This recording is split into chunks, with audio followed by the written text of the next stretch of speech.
Hi everyone. You may remember that a couple of weeks ago it was revealed that Sharia courts are now operating here in Britain with the full backing of the law, even though they discriminate against women as a matter of course. And what this means is that those women who are intimidated into using these courts, as some of them will be, and everyone knows it, they will now find that they have the full weight of the British legal system lined up against them, alongside the patriarchal bigotry in their own communities.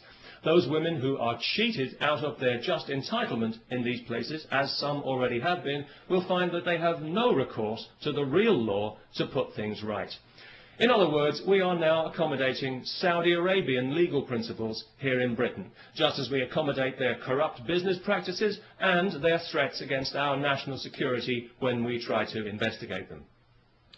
If you live in Britain and if you think these courts are a bad idea, please sign the petition to which I have linked, asking that they be abolished and that this poison be removed from our society and that we revert to the rule of civilised law with equal rights for all, if that's not too much trouble. You know, over the last 11 years of this Labour government that we've had in Britain, the British people have seen their society subjected to social engineering on a massive scale by a misguided and arrogant liberal elite who, in their eagerness to fragment the fabric of our society, have actually succeeded in giving civilised values a bad name. Tolerance and diversity are good things on paper. I'm sure we'd all vote for tolerance and diversity, but in practice they've become a nightmare of doublethink and lies, where the most unreasonable people in society are encouraged at every turn to be even more unreasonable. A case in point, just this week, some idiot from Saudi Arabia is being allowed to sue a supermarket because he was required to handle alcohol as part of his job, despite being told this when he took the job, and despite the fact that thousands of Muslims in Britain handle alcohol every day when they sell it in their corner shops to people like me.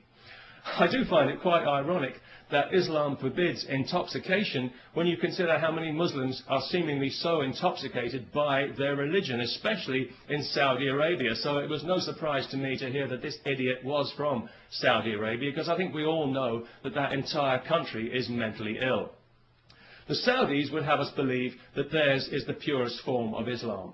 Well, I don't know about that, but it's certainly the nuttiest form. It's barking mad, if you'll pardon the canine metaphor, and it's pig ignorant, even if you won't.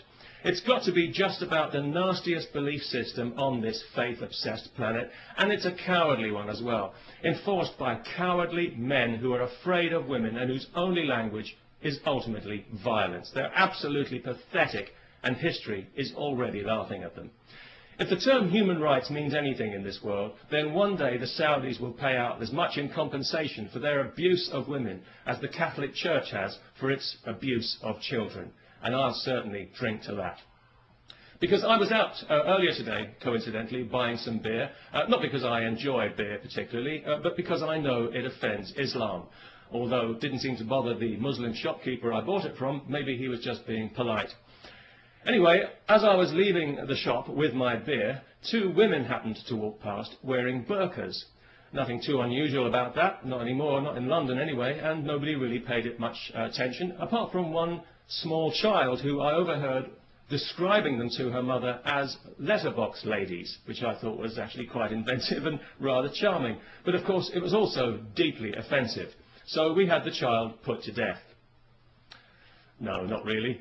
But it was lucky that neither of the women actually heard the offensive and insulting remark, because obviously each of them had her head encased in a cloth sack. So that was good, because it meant that the police didn't have to be called, no human rights people needed to get involved, and nobody required any financial compensation for hurt feelings, which I thought made a very pleasant change indeed. And of course, as a result, we didn't have to listen to any propaganda sound bites from some Islamist Saudi shill at the Muslim Council of Britain. So all in all, it worked out for the best. And it just goes to show that these things don't always have to end in tears.